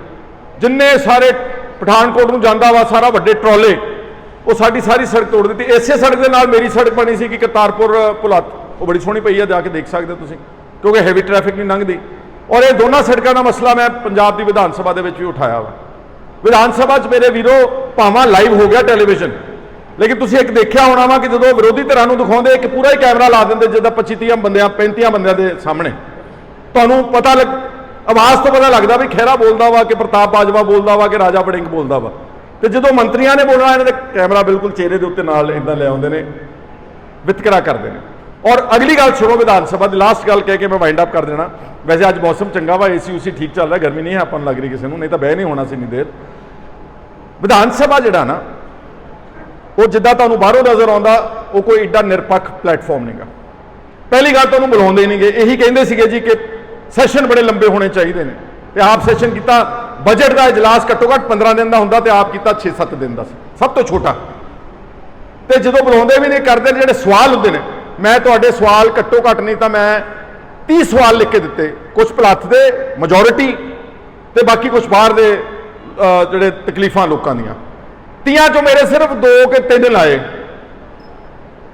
2 ਕਿ 3। ਇੱਕ ਲੱਗ ਗਿਆ ਆਪਣਾ ਕਾਲਜ ਦਾ, ਹਰਜੀਤ ਹੁਣੀ ਬੈਠੇ ਨੇ ਇੱਥੇ, ਬਿੱਗੋਵਾਲ ਦੇ ਕਾਲਜ ਦਾ, ਤੇ 2 ਲੱਗੇ ਮੇਰੇ ਸੜਕਾਂ ਦੇ। ਮਤਲਬ ਨਰਮ ਸਵਾਲ ਲਾਉਂਦੇ ਨੇ, ਜਿੱਥੇ ਮੈਂ ਪੋਲੀਟੀਕਲ ਗੱਲ ਕਹਿਣੀ ਆ, ਸਿਆਸੀ, ਉਹਨਾਂ ਨੂੰ ਪਤਾ ਵਾ ਕਿ ਇਹਦੇ ਤੇ ਹੋਣੇ ਨੇ, ਜੇ ਅਸੀਂ ਇਹਦਾ ਜਵਾਬ ਦਿੱਤਾ, ਸਾਡੇ ਕੋਲ ਜਵਾਬ ਕੋਈ ਨਹੀਂ ਹੋਣਾ ਤੇ ਸਾਡੀ ਬੇਇੱਜ਼ਤੀ ਹੋਊਗੀ, ਉਹ ਸਵਾਲ ਹੀ ਨਹੀਂ ਲਾਉਂਦੇ। ਉਹ ਸਪੀਕਰ ਦੀ ਮਰਜ਼ੀ ਹੁੰਦੀ, ਉਹਦੇ ਸਟਾਫ ਦੀ ਮਰਜ਼ੀ ਆ। ਸੋ ਇਸ ਕਰਕੇ ਕਈ ਵਾਰੀ ਪੰਜਾਬ 'ਚ ਲੋਕੀ ਬੜਾ ਉਮੀਦ ਕਰਦੇ ਕਿ ਸਾਡਾ ਵੀ ਸਵਾਲ ਲਾ ਦਿਓ, ਤੁਹਾਡਾ ਵੀ ਸਵਾਲ ਲਾ ਦਿਓ। ਅਸੀਂ ਤਾਂ ਲਾ ਦਿੰਦੇ ਆ, ਅੱਗੇ ਉਹਨੂੰ ਲਿਸਟ ਨਹੀਂ ਕਰਦੇ। ਸਾਡਾ ਸਵਾਲਾਂ ਦਾ ਟਾਈਮ 1 ਘੰਟਾ ਹੁੰਦਾ ਸਾਰੇ ਦਿਨ ਵਿੱਚ। ਕਈ ਵਾਰੀ ਸਵਾਲ ਉੱਪਰਲੇ 7-8 10 ਸਵਾਲਾਂ ਦੀ ਬਹਿਸ ਇੰਨੀ ਹੋ ਜਾਂਦੀ, ਉਹ ਮਗਰਲੇ 10-12 ਸਵਾਲ ਜਿਹੜੇ ਉਦਾਂ ਹੀ ਲੰਘ ਜਾਂਦੇ ਨੇ, ਉਹਦਾ ਜਵਾਬ ਹੀ ਨਹੀਂ ਆਉਂਦਾ। ਸੋ ਇਹ ਵਿਧਾਨ ਸਭਾ ਹੈ। ਬਾਕੀ ਫਿਰ ਵੀ ਜਿੰਨਾ ਮੌਕਾ ਮਿਲਦਾ, ਉਹ ਕੀ ਕਹਿੰਦੇ ਹੁੰਦੇ ਆ, ਬਾਈ ਹੁੱਕ ਔਰ ਕਰੁੱਕ ਅੰਗਰੇਜ਼ੀ 'ਚ ਕਹਿੰਦੇ ਨੇ, ਐ ਚੋਰੀ ਡਾਕਾ ਮਾਰ ਕੇ ਜੋ ਮੌਕਾ ਮਿਲਦਾ ਸੀ ਉੱਥੇ ਬੋਲ ਲਈਦਾ ਵਾ। ਔਰ ਮੇਰਾ ਖਿਆਲ ਹੈ ਕਿ ਇਸ ਵਿਧਾਨ ਸਭਾ ਦੇ ਸੈਸ਼ਨ ਵਿੱਚ ਆਪਣੇ ਇਲਾਕੇ ਸਮੇਤ ਸਾਰੇ ਪੰਜਾਬ ਦੀਆਂ ਗੱਲਾਂ, ਜਿਹਦੇ 'ਚ ਪੰਜਾਬ ਯੂਨੀਵਰਸਿਟੀ, ਜਿਹਦੇ 'ਚ ਮੱਤੇਵਾੜਾ ਦੇ ਜੰਗਲ, ਜਿਹਦੇ ਵਿੱਚ ਪੰਜਾਬ ਦੇ ਪਾਣੀ, ਜਿਹਦੇ ਵਿੱਚ ਪੰਜਾਬ ਦੀ ਰਾਜਧਾਨੀ, ਜਿਹਦੇ ਵਿੱਚ ਸਾਰੀਆਂ ਇੰਪੋਰਟੈਂਟ ਪੋਲੀਟੀਕਲ ਇਸ਼ੂਜ਼ ਜਿਹੜੀਆਂ ਸੀਗੀਆਂ, ਸਾਡੀ ਸਾਰੀ ਪਾਰਟੀ ਨੇ ਬੜੇ ਜ਼ੋਰਦਾਰ ਤਰੀਕੇ ਨਾਲ ਉਠਾਉਣ ਦੇ ਵਿੱਚ ਅਸੀਂ ਕਾਮਯਾਬ ਰਹੇ ਹਾਂ। ਸੋ ਇਸ ਤਰ੍ਹਾਂ ਨਾਲ ਆਪਾਂ ਜ਼ਿੰਦਗੀ 'ਚ ਚੱਲੇ ਹਾਂ। ਸਫ਼ਰ ਜ਼ਰੂਰ ਲੰਬਾ ਹੋਇਆ ਵਾ, ਪਰ ਉਸ ਸਫ਼ਰ ਦੇ ਨਾਲ ਮੈਨੂੰ ਜਿਹੜਾ ਮੇਰੇ ਨਾਲ ਤੁਹਾਡਾ ਜਿਹੜਾ ਇੱਕ ਸਪੋਰਟ ਆ ਇਹ ਬਹੁਤ ਵਧੀਆ ਵੱਧਦੀ ਚਲੀ ਗਈ। ਹਾਲਾਂਕਿ ਮੇਰੇ ਕੋਲ ਕੁਝ ਨਹੀਂ ਸੀਗਾ, ਪਰ ਫਿਰ ਵੀ ਮੇਰੇ ਨਾਲ ਲੋਕੀ ਜੁੜਦੇ ਚਲੇ ਗਏ। ਸਿਰਫ ਮੈਂ ਸਮਝਦਾ ਕਿ ਇੱਕ ਸਿੰਪਲ ਗੱਲ ਕਰਕੇ ਕਿ ਮੈਂ ਕਦੀ ਕਿਸੇ ਨਾਲ ਦੋਗਲੀ ਗੱਲ ਨਹੀਂ ਕੀਤੀ, ਮੈਂ ਕਦੀ ਕਿਸੇ ਨਾਲ ਚੀਟਿੰਗ ਨਹੀਂ ਕੀਤੀ, ਮੈਂ ਕਦੀ ਕਿਸੇ ਨਾਲ ਬੇਈਮਾਨੀ ਨਹੀਂ ਕਦੀ ਕੀਤੀ, ਤਾਂ ਲੋਕਾਂ ਦਾ ਭਰੋਸਾ ਮੇਰੇ ਵਿੱਚ ਵੱਧਦਾ। ਔਰ ਅੱਜ ਹੁਣੇ ਮੇਰੇ ਨਾਲ ਮਿਲੇ ਆਉਂਦਿਆਂ ਨੂੰ ਉਹਦਾ ਮਿਆਣੀ ਭੱਗੂਪੁਰੀਆਂ ਦੇ ਸਰਪੰਚ ਦਾ ਨਾਂ ਕੀ ਬੇਟੇ ਤੁਹਾਡਾ? ਸੁਰਜੀਵਨ ਸਿੰਘ ਕਿੱਥੇ ਬੈਠੇ ਨੇ? ਇੱਕ ਮਿੰਟ ਖੜੇ ਹੋਏ ਜਰਾ। ਮਿਆਣੀ ਭੱਗੂਪੁਰੀਆਂ ਕਿੱਥੇ ਨੇ? ਮੈਨੂੰ ਦਿਸ ਨਹੀਂ ਰਹੇ ਨੇ, ਪਿੱਛੇ ਨੇ। ਚਲੋ ਉਹਦਾ ਨਾਮ ਮੈਨੂੰ ਭੁੱਲ ਗਿਆ। ਸੁਰਜੀਵਨ ਸਿੰਘ ਹੈ, ਇੱਕ ਬਹੁਤ ਅੱਛਾ। ਜਦੋਂ ਸਰਕਾਰ ਸੀਗੀ ਉਹ ਅਕਾਲੀ ਦਲ ਨਾਲ ਕਨੈਕਟਡ ਸੀਗੇ, ਤੇ ਕੁਝ ਆਪਣਾ ਹੁੰਦਾ ਵਾ ਕਿ ਜਿਹੜੇ ਸਾਡੀ ਸਰਕਾਰ ਹੈ ਤਾਂ ਆਪਾਂ ਸਰਪੰਚ ਨੂੰ ਜੇ ਉਹਦੀ ਇਨਕੁਆਇਰੀ ਕਰਾ ਦਿਓ, ਆਹ ਕਰਾ ਦਿਓ। ਮੈਂ ਸੋਚਿਆ ਕਿ ਉਹਨੂੰ ਬੁਲਾ ਕੇ ਤਾਂ ਪੁੱਛਾਂ ਵੀ ਕੀ ਤੇਰਾ ਰਵੱਈਆ ਵਾ। ਉਹ ਜਦੋਂ ਮੈਂ ਬੁਲਾਇਆ ਇੰਨਾ ਚੰਗਾ ਲੱਗਿਆ ਮੈਨੂੰ ਗੱਲ ਕਰਕੇ, ਸਾਦਾ ਸਿੰਪਲ ਸੱਚਾ ਬੰਦਾ। ਤੇ ਉਹ ਕਹਿੰਦਾ ਭਾਜੀ ਮੈਂ ਤਾਂ ਸਰਪੰਚ ਬਣ ਕੇ ਮਤਲਬ ਕੀ ਕਹਿੰਦੇ ਹੁੰਦੇ ਆ ਕਿ ਮੁਸ਼ਕਿਲ ਮੋਲ ਲੈ ਲਈ ਆ, ਮੈਨੂੰ ਕੋਈ ਸਰਪੰਚੀ ਵਿੱਚ ਸ਼ੌਂਕ ਨਹੀਂਗਾ। ਮੈਂ ਬਸ ਉਹਦੀ ਉਨੀ ਕੁ ਗੱਲ ਸੁਣ ਕੇ ਮੈਂ ਆਪਣੇ ਸਤਿਕਾਰਯੋਗ ਸਾਡੇ ਜਿਹੜੇ ਮਿਆਣੀ ਵਾਲੇ ਬੰਦੇ ਬਹੁਤ ਅੱਛੇ ਨੇ, ਸਮਝਦਾਰ, ਮੈਂ ਕਿਹਾ ਆਪਾਂ ਇਹਨੂੰ ਪਰੇਸ਼ਾਨ ਨਹੀਂ ਕਰਨਾ, ਬਿਲਕੁਲ ਆਪਾਂ ਇਹਨੂੰ ਪਰੇਸ਼ਾਨ ਨਹੀਂ ਕਰਨਾ, ਇਹਨੂੰ ਜਿੱਦਾਂ ਹੈਗਾ ਕੰਮ ਕਰਦਾ ਉਹਨੂੰ ਕੰਮ ਕਰਦੇ ਰਹਿਣ ਦਿਓ, ਉਹਨੂੰ ਛੇੜੋ ਨਾ ਤੁਸੀਂ। ਲੈ ਇਸ ਇਲੈਕਸ਼ਨ ਵਿੱਚ ਉਹਨਾਂ ਨੇ ਸਾਰੇ ਟੱਬਰ ਨੇ ਮੈਨੂੰ ਵੋਟਾਂ ਪਾਈਆਂ ਮਿਆਣੀ ਭੱਗੂਪੁਰ ਦੇ ਵਿੱਚ। ਇੱਦਾਂ ਹੀ ਮੈਂ ਸਾਰੇ ਅਕਾਲੀ ਦਲ ਚਾਹੇ ਉਹ ਕੋਈ ਜਿਹੜੇ ਅੱਛੇ ਬੰਦੇ ਨੇ, ਮੈਂ ਸਭ ਦਾ ਮੁਦਈ ਹਾਂ, ਮੈਂ ਸਭ ਦਾ ਮਦਦਗਾਰ ਹਾਂ। ਔਰ ਕਿਦੋਂ ਆਪਾਂ ਤੁਰੇ ਆ, ਤੁਹਾਡੇ ਚੋਂ ਕਿੰਨੇ ਬੈਠੇ ਨੇ ਇਸ ਵਕਤ, ਅੱਜ ਨਹੀਂ ਆ ਸਕੇ ਸ਼ਾਇਦ, ਮੰਡੇਰ ਬੇਟ ਤੋਂ ਲਾਡੀ ਹੁਣੀ ਸਾਰਾ ਇੱਕ ਪੂਰਾ ਟੋਲਾ ਆ ਬੈਠੇ ਨੇ, ਤੇ ਉਹ ਬੈਠੇ ਅੱਜ ਉੱਥੇ ਸੀਗੇ ਮਲਕੀਤ ਹੋਣਾ ਦੇ ਉੱਥੇ ਬੱਲੋ ਚੱਕ ਇਹਨਾਂ ਦੀ ਰਿਸ਼ਤੇਦਾਰੀ ਆ। ਇਹ ਘੱਟੋ ਘੱਟ ਨਹੀਂ ਤਾਂ 20-25 ਸਰਪੰਚ ਜਿਹੜੇ ਅਕਾਲੀ ਦਲ ਨਾਲ ਕਨੈਕਟਡ ਸੀਗੇ, ਇਹਨਾਂ ਨੇ ਬੈਠ ਕੇ, ਮੈਂ ਜਦੋਂ ਇਹਨਾਂ ਨੂੰ ਮਿਲਿਆ ਗੱਲ ਕੀਤੀ, ਇਹਨਾਂ ਨੇ ਆਹਿਸਤਾ ਜ਼ਿੰਦਗੀ 'ਚ ਮੇਰੇ ਨਾਲ ਪਹਿਲਾਂ ਵੈਸੇ ਪਾਪਾ ਜੀ ਨਾਲ ਵੀ ਕੰਮ ਕੀਤਾ ਸੀ, ਇਹਦੇ ਪਿਤਾ ਜੀ ਹੋਣਾ ਨੇ, ਪਰਿਵਾਰ ਨੇ, ਪਰ ਉਹ ਕਨੈਕਸ਼ਨ ਟੁੱਟ ਗਿਆ ਸੀ, ਅਕਾਲੀ ਦਲ ਚਲੇ ਗਏ ਸੀ, ਕਾਂਗਰਸ 'ਚ ਆ ਗਏ। ਫਿਰ ਇਹਨਾਂ ਨੇ ਹੌਲੀ ਦੇਖਦੇ ਉਹ ਸਾਰੇ 20-25 ਅਕਾਲੀਆਂ ਦੇ ਸਰਪੰਚ ਟੁੱਟ ਕੇ ਇੱਧਰ ਮੰਡੇਰ ਬੇਟ ਉਤਲੇ ਇਲਾਕੇ ਦੇ ਉਹ ਸਾਰੇ ਆਪਣੇ ਨਾਲ ਆ ਗਏ ਨੇ। ਤੇ ਜੇ ਮੈਂ ਐਵੇਂ ਲੋਕਾਂ ਦੀਆਂ ਬਾਹਾਂ ਮਰੋੜੀ ਜਾਊਂ, ਜੇ ਸ਼ਕਤੀ ਆ ਜੇ, ਐਵੇਂ ਤੰਗ ਕਰੀ ਜਾਵਾਂ, ਐਵੇਂ ਇਨਕੁਆਇਰੀਆਂ ਕਰਾਈ ਜਾਵਾਂ, ਐਵੇਂ ਪਰਚੇ ਦਰਜ ਕਰਾਈ ਜਾਵਾਂ, ਕੌਣ ਮੇਰੇ ਨਾਲ ਜੁੜੂਗਾ ਭਰਾ? ਇਸ ਕਰਕੇ ਮੈਂ ਬਹੁਤ ਕੁਝ ਜ਼ਿੰਦਗੀ ਵਿੱਚ ਹੌਲੀ ਸਿੱਖਿਆ, ਸਮੇਂ ਦੇ ਨਾਲ, ਤਜਰਬੇ ਦੇ ਨਾਲ ਬੰਦਾ ਬਹੁਤ ਕੁਝ ਸਿੱਖਦਾ ਜ਼ਿੰਦਗੀ 'ਚ। ਔਰ ਇਸ ਤਰ੍ਹਾਂ ਨਾਲ ਚੱਲਦਾ ਫਿਰ ਆਪਾਂ ਅੱਜ ਇੱਥੇ ਪਹੁੰਚੇ ਹਾਂ ਜਿੱਥੇ ਤੁਸੀਂ ਮੈਨੂੰ ਖੜਾ ਕੀਤਾ ਵਾ। ਤੁਹਾਡਾ ਸਾਰਿਆਂ ਦਾ ਦਰਜਾ ਬਦਰਜਾ ਬਹੁਤ ਧੰਨਵਾਦ। ਇਹ ਮੇਰਾ ਮੈਸੇਜ ਆਪਣੇ ਪਿੰਡਾਂ 'ਚ, ਆਪਣੇ ਗਰੁੱਪ ਵਿੱਚ ਬੈਠ ਕੇ ਜਦੋਂ ਤੁਸੀਂ ਬੈਠਦੇ ਹੋ ਆਪਣੇ ਪਰਿਵਾਰ 'ਚ, ਸਾਰਿਆਂ ਨੇ ਤੁਸੀਂ ਮੇਰਾ ਇਹ ਮੈਸੇਜ ਅੱਜ ਦਾ ਜਿਹੜਾ ਇਹਦਾ ਨਿਚੋੜ ਜੋ ਵੀ ਕੱਢ ਸਕਦੇ ਤੁਸੀਂ 2-3 ਮਿੰਟਾਂ 'ਚ ਨਿਚੋੜ ਉਹ ਤੁਸੀਂ ਕੱਢ ਕੇ ਉੱਥੇ ਸਾਂਝਾ ਕਰਨਾ ਵਾ। ਦਿੱਲੀ ਤੁਹਾਡੀ ਲੋੜ ਪੈਣੀ ਮੈਨੂੰ ਇੱਕ ਦਿਨ, ਜਿੱਦਣ ਆਪਾਂ ਉੱਥੇ ਫੰਕਸ਼ਨ ਕਰਨਾ। ਆਲ ਇੰਡੀਆ ਸਾਡਾ ਜਿਹੜਾ ਦਫ਼ਤਰ ਹੈ ਨਾ, ਉਹਨੂੰ ਕਹਿੰਦੇ ਨੇ 24 ਅਕਬਰ ਰੋਡ, ਬਿਲਕੁਲ ਇੰਡੀਆ ਗੇਟ ਦੇ ਲਾਗੇ ਆ ਜਾ ਕੇ, ਜਿਹੜਾ ਇੰਡੀਆ ਗੇਟ ਆ ਤੁਸੀਂ ਸਾਰੇ ਜਾਣਦੇ ਦਿੱਲੀ ਨੂੰ। ਉੱਥੇ ਇੱਕ ਦਿਨ ਫੰਕਸ਼ਨ ਕਰਨਾ, ਮੈਂ ਤੁਹਾਨੂੰ ਘੱਟੋ ਘੱਟ 2-3 ਦਿਨ ਦਾ ਨੋਟਿਸ ਦਊਂਗਾ, ਜਿੰਨੇ ਵੀ ਜ਼ਿਆਦਾ ਤੋਂ ਜ਼ਿਆਦਾ ਤੁਸੀਂ ਆ ਸਕਦੇ। ਮੈਂ ਚਾਹੁੰਦਾ ਘੱਟੋ ਘੱਟ ਉੱਥੇ ਆਪਾਂ 10,000 ਆਦਮੀ ਦਾ ਇਕੱਠ ਕਰੀਏ, ਤੇ ਉੱਥੇ ਰਾਹੁਲ ਗਾਂਧੀ ਹੁਣਾਂ ਨੂੰ ਬੁਲਾਵਾਂਗੇ ਬਤੌਰ ਮੁੱਖ ਮਹਿਮਾਨ, ਤੇ ਉੱਥੋਂ ਫਿਰ ਆਪਾਂ ਕਿਸਾਨ ਤੇ ਖੇਤ ਮਜ਼ਦੂਰ ਸੰਗਠਨ ਦੀ ਲੜਾਈ ਜਿਹੜੀ ਆ ਉਹ ਅੱਗੇ ਲੈ ਕੇ ਜਾਵਾਂਗੇ। ਜੇ ਤੁਸੀਂ ਮੇਰੇ ਨਾਲ ਸਹਿਮਤ ਹੈ, ਇੱਕ ਵਾਰੀ ਹੱਥ ਖੜੇ ਕਰਕੇ ਯਕੀਨ ਕਰੋ, ਜਿੰਨੇ ਬੈਠੇ ਤੁਸੀਂ ਤਾਂ ਹੋਵੋਗੇ ਨਾ ਸਾਰੇ, ਆਲ ਓਵਰ।